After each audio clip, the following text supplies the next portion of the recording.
Hello, welcome to Meena's kitchen டாம்ராம் recipes. இன்னைக்கு நம்ம பார்க்க போற ஒரு ட்ரெடிஷ்னலான ஸ்வீட் வந்து நோம்படை. ஸ்வீட் நோம்படை, காரடையா நோம்புக்கு நம்ம நோம்படை பண்ணுவோம். உப்பு அடையும் பண்ணுவோம், வெள்ளை அடையும் பண்ணுவோம். இன்னைக்கு அந்த வெள்ளை அடையை தான் எப்படி பண்ணணுங்கிறத பார்க்க போறோம். நோம்படை பண்றதுக்கு இன்னைக்கு நான் பச்சரிசியை வந்து ஒரு 2 to 3 hours ஊற வச்சு அதில் உள்ள வாட்டர் எல்லாத்தையும் நல்லா ட்ரெயின் பண்ணின்னு வந்துட்டேன். ஈர அரிசி தான் இது. அதில் உள்ள எக்ஸஸ் வாட்டரை மாத்திரம் நம்ம வாஷ் பண்ணி ட்ரெயின் பண்ணிக்கலாம். இது மிக்சியில் போட்டு மாவாக்கி நல்லா நைஸாக திரிச்சு சல்லடையில சலிச்சுடணும். நல்லா நைஸ் ஃப்ளாராக ஆக்கணும். ரைஸ் ஃப்ளார் வந்து இப்போ நான் எல்லா மாவையும் இந்த அளவுக்கு நைஸாக திரிச்சுன்னு வந்துட்டேன். நம்ம மிக்சியில் வந்து நல்லா திரிச்சு அப்புறம் சல்லடையில சலிக்கணும். நைஸ் சல்லடையில சலிச்சு நல்லா நைஸ் மாவு ஆக்கின்றணும். இதில் ஈர மாவு ஆக்சுவலி நம்ம அதிரச மாவுலாம் பண்ணுவோமே, அதே மாதிரி இப்படி பிடிச்சா பிடிக்கும் உங்களுக்கு. ஸோ இந்த மாதிரி மாவில் தான் நோம்படை பண்ண முடியும். ஸோ நம்ம இப்போ மிக்சியில் நல்லா நைஸாக திரிச்சுன்ற மாவை செவக்க வறுத்துக்கு போகிறோம். ஆக்சுவல் நோம்படைக்கு வந்து எவ்வளவுக்கு மாவை வறுத்துக்கிறோமோ அப்போ தான் நோம்படை நல்லா வரும்.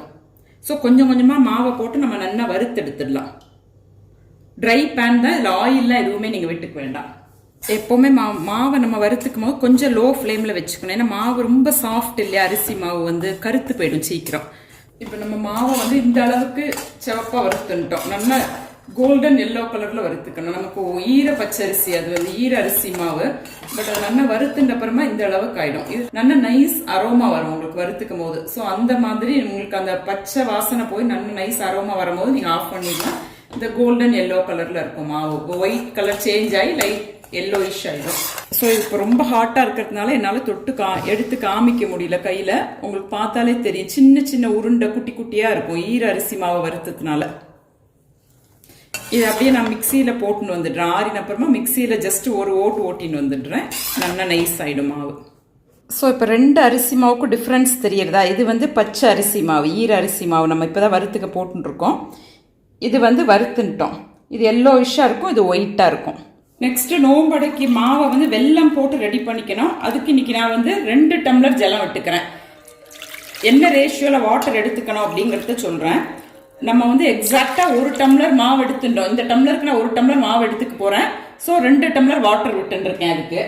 இதுல வந்து வெல்லம் வந்து 1 டம்ளர் போட்டுக்கிறேன். வெல்லம் 1 டம்ளர் எடுத்துக்கலாம், இல்ல 1 டம்ளருக்கு கொஞ்சம் கம்மியா ஒரு 90% எடுத்துக்கலாம். இன்னைக்கு நான் எக்ஸாக்டா 1 டம்ளர் எடுத்துருக்கேன். நம்ம 1 டம்ளர் மாவு எடுத்துருக்கேன். இந்த டம்ளருக்கு 1 டம்ளர் மாவு எடுத்துருக்கேன். அதுக்கு 2 டம்ளர் வாட்டர், 1 டம்ளர் வெல்லம். ஸோ மாவும் வெல்லமும் நம்ம எக்ஸாக்டா எடுத்துக்கணும். 1 டம்ளர் மாவுன்னா என்ன ரேஷியோவில் நம்ம மாவு எடுத்துக்கிறோமோ அதே ரேஷியோவில் வெல்லம் எடுத்துக்கணும். அந்த மாவோட ரேஷியோக்கு 2 டைம்ஸ் வாட்டர் விட்டுக்கணும். இது வந்து இப்போ வெல்லம் வந்து நல்லா கரைஞ்சிக்கட்டும் வாட்டரில். இப்போ வெல்லம் நல்லா கரைஞ்சிருக்கும். வெல்லம் கரைஞ்சா போகிறோம். ஆக்சுவலி பாகெல்லாம் ஆக வேண்டாம், ஜஸ்ட் நல்லா கரைஞ்சிருக்கும். இதை நான் சீவில் நல்லா வடிகட்டி இருத்துன்னு வந்துடுறேன். மண் ஏதாவது இருந்தாலும் போயிடும். ஸோ இப்போ வெல்லத்தை நம்ம வடிகட்டின்ட்டோம். அதை அப்படியே டிரான்ஸ்ஃபர் பண்ணிக்கிறேன் திருப்பி சட்டியில். இது அலாய் சட்டி, ஆக்சுவலி இண்டாலியம் சொல்லுவோம் இல்லையா, அந்த மாதிரி வெயிட்டாக இருக்கும், நல்லா திக்காக இருக்கும். நெக்ஸ்ட் நோம்படிக்கு போட்டுக்க வேண்டிய ரொம்ப பிரதானமான 2 இன்கிரீடியன்ஸ் வந்து ஒன்று தேங்காய். தேங்காய் இந்த மாதிரி பல்லா கீத்தி எடுத்துட்டு இருக்கேன். அதையும் அப்படியே இந்த வெள்ளை ஜலத்தில் டிரான்ஸ்ஃபர் பண்ணிட்டேன். இதுக்கெல்லாம் குவான்டிட்டி கிடையாது. நம்ம என்ன குவான்டிட்டி ஆஃப் அடை பண்ணுறோமோ அதை பேஸ் பண்ணி நீங்கள் எடுத்துக்கணும். நெக்ஸ்ட் வந்து பெரும்பயிறு, அதாவது தட்டைப்பயிறுன்னு சொல்லுவோம் இல்லையா, அதை வந்து ஜஸ்ட் நல்லா கொஞ்ச நாள் ஊற வச்சு நீங்கள் வந்து வேக வச்சுக்கலாம். இல்லைன்னா அப்படியே குக்கர்லேயும் நீங்கள் வேக வச்சு எடுத்துக்கலாம். இதுக்கு சால்ட் எல்லாம் போட வேண்டாம், ஏன்னா இது ஸ்வீட் அடை தான். ஸோ வெந்த பெரும்பயிறு வந்து 1 கப் எடுத்துட்டுருக்கேன். அதையும் இதில் டிரான்ஸ்ஃபர் பண்ணிட்டேன் இந்த வெள்ளை ஜலத்தில். நெக்ஸ்ட்டு 1 ஸ்பூன் ஏலக்காய் பொடி. இப்போ இது நல்லா கொதிச்சு வந்த உடனே, இந்த ஜலம் நல்லா கொதிச்ச உடனே நம்ம மாவு திரிச்சு வச்சுருக்கோம் இல்லையா, அதை போட்டு அப்படியே மிக்ஸ் பண்ணிட வேண்டியது இதில். இப்போ இந்த வெள்ளை ஜலம் வந்து நல்லா கொதிக்க ஆரம்பிச்சிடுது. இதில் நம்ம எடுத்து வச்சுருக்கிற மாவு, அந்த எக்ஸாக்டாக 1 டம்ளர் மாவு எடுத்து வச்சுருக்கோம் இல்லையா, அதை அப்படியே முள்ள டிரான்ஸ்ஃபர் பண்ணிடுறேன். டிரான்ஸ்ஃபர் பண்ணிவிட்டு இதை கட்டி தட்டாமல் நம்ம கிண்டணும். நல்லா கொஞ்சம் ஸ்டவ்வை வந்து மீடியம் ஃப்ளேமில் வச்சுக்கலாம், இல்லைன்னா சிம்மில் கூட வச்சுட்டுலாம். வச்சுட்டு முள்ள கிண்டினோம்னாக்கா கெட்டி ஆகிடும். ஜஸ்ட் ஒரு 2 மினிட்ஸ்லேயே இது கெட்டியாக ஆரம்பிச்சிடும். ஆக்சுவலி நம்ம இப்போ மாவை வந்து நான் வாட்டர் விட்டு கொதிக்க வச்சுருக்கோம் இல்லையா, மாவை வேக வச்சுருக்கோம் இல்லையா, இதில் வந்து நான் 2 டம்ளர்ஸ் விட்டுருக்கேன் வாட்டர். நம்ம என்ன ரேஷியோவில் மாவு எடுத்துக்கிறோமோ அதுக்கு 2 டைம்ஸ் வாட்டர் எடுத்துக்கணும். நீங்க எப்பவுமே என்ன பண்ணணும்னா 1 டம்ளர் வாட்டரை வந்து பாயில் பண்ணி தனியா வச்சுக்கணும். சப்போஸ் பழைய அரிசியா இருந்தது, பழைய அரிசி மாவா இருந்ததுன்னா 2 டம்ளர் தண்ணி போராது, கூட ஒரு 1/2 டம்ளர் ஏத்துக்கும். ஏன்னா அது வறுத்த அரிசி மாவு 2.5 டம்ளரே ஏத்துக்கும். ஸோ நீங்க சேஃபர் சைடுக்கு வெந்நீர் வச்சுக்கோங்க. சப்போஸ் 2 டம்ளர் உங்களுக்கு போரல அப்படின்னு மாவை போட்டு கிண்டமா போரலைன்னா இந்த 1/2 டம்ளரையும் அது கூட மிக்ஸ் பண்ணி நம்ம மாவை கிண்டிடலாம். ஜஸ்ட் ஒரு நம்ம மாவை போட்டு வெள்ளை ஜலத்துல போட்டு ஒரு 2 நிமிஷம் கூட ஆகாது, 1 நிமிஷத்துல இறுகிடும் நல்லா அந்த மாதிரி. இது இப்போ நான் ஸ்டவ் ஆஃப் பண்ணிட்டேன். இது வெந்திருத்துங்கிறத எப்படி கண்டுபிடிக்கலாம்னா ஜஸ்ட் கையை வந்து ஈரம் பண்ணிட்டு மாவை அப்படி தொட்டு பார்த்தேன்னா கையில ஒட்டாம இருக்கும் மாவு. ஸோ இதுதான் எக்ஸாக்டான பக்குவம். இப்போ மாவு நம்ம ரெடி பண்ணிட்டோம், நோம்பட மாவை நம்ம ரெடி பண்ணிட்டோம். இது ஜஸ்ட் ஆறினோன்னா இதை வந்து தட்டி நம்ம ஸ்டீம் பண்ணி எடுக்க போறோம். இப்போ நான் இந்த மாதிரி இட்லி பிளேட்ல வந்து நல்லா எண்ணெய் தடவி எடுத்துட்டேன். நம்ம யூஸ்வலி குக்கர் பிளேட்ல இட்லி வைப்போம் இல்லையா, அந்த மாதிரி இட்லி பிளேட்ல ஆயில் அப்ளை பண்ணி எடுத்து வச்சுட்டேன் ரெடியா. இந்த மீன் டைம் மாவு வந்து நல்லா ஆறி இருக்கு, ஓரளவுக்கு நல்லா ஆறி எடுத்து. ஸோ நமக்கு வந்து ஆக்சுவலி வாழை இலை இருந்தால் ரொம்ப நல்லது. சப்போஸ் வாழை இலை இல்லாத பட்சத்தில் நம்ம வந்து இந்த மாதிரி பாலித்தீன் ஷீட் எடுத்துக்கலாம். அதில் வந்து லேசாக கையில் வந்து ஈரத்தை பண்ணிக்கணும். கையில் ஈரம் பண்ணிட்டு ஷீட்டை தொடச்சுட்டு இது ஒரு உருண்டை மாவு எடுத்துக்கலாம். நமக்கு என்ன சைஸ் ஆஃப் இது பண்ண போகிறோமோ, நோம்படை பண்ண போகிறோமோ அதை பேஸ் பண்ணி மாவு எடுத்துட்டுலாம். உருட்டிண்டு இந்த மாதிரி ஜஸ்ட் ஒரு ஃப்ளாட் பண்ணிக்க போகிறோம், அவ்வளோதான். ரொம்ப சிம்பிள் இந்த நோம்படை பண்ணுறது. சென்டரில் ஒரு ஹோல் போட்டுருங்க.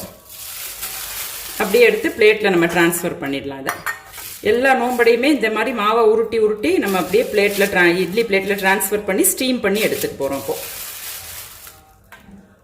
இப்போ நான் எல்லா மாவையுமே இந்த மாதிரி நோம்படையாக தட்டி எடுத்துட்டேன் இட்லி பிளேட்டில். நம்ம எப்படி இட்லிலாம் ஸ்டீம் பண்ணி எடுப்போம் இல்லையா, அதே மாதிரி இதையுமே அதே மாதிரி எடுத்துட்டுலாம்.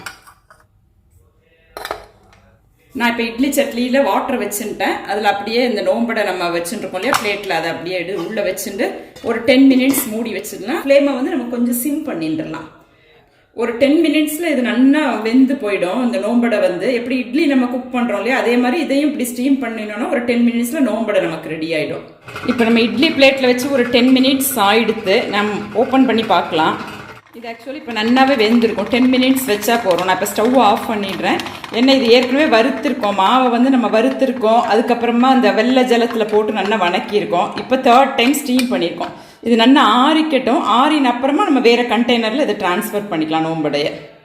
இப்போ இந்த நோம்படை வந்து ஆறி இருக்கணும்னா ஒரு 10 மினிட்ஸ் எடுத்து ஸோ ஆறி இருக்கும். இந்த மாதிரி ஒரு ஃப்ளாட்டான ஆப்பையை வாட்டரில் ஜஸ்ட் டிப் பண்ணிவிட்டு நம்ம எப்படி இட்லிலாம் எடுப்போம் இல்லையா, அதே மாதிரி எடுத்துடலாம். எடுக்கும் போதே அப்படியே நல்லா வந்துடும். இது நல்லா வெந்திருந்தது அப்படின்னா நல்லா அப்படியே வந்துடும் கலையாமல். ஸோ எல்லாத்தையுமே நான் அப்படியே ட்ரான்ஸ்ஃபர் பண்ணிக்கிறேன் எடுத்து பிளேட்லேருந்து. ஸோ நம்ம இப்போ சூப்பர்பான ஒரு ட்ரெடிஷ்னல் ஸ்வீட் நோம்படை ரெடி பண்ணிட்டோம். ஃபென்டாஸ்டிக்காக வந்திருக்கு. எவ்வளோ சாஃப்டாகவும் இருக்கும். இதுக்கு தொட்டுக்கிறதுக்கு வந்து வெண்ணெய் பட்டர் தான் தொட்டு சாப்பிடணும். ஆசமாக இருக்கும் டேஸ்ட்டு.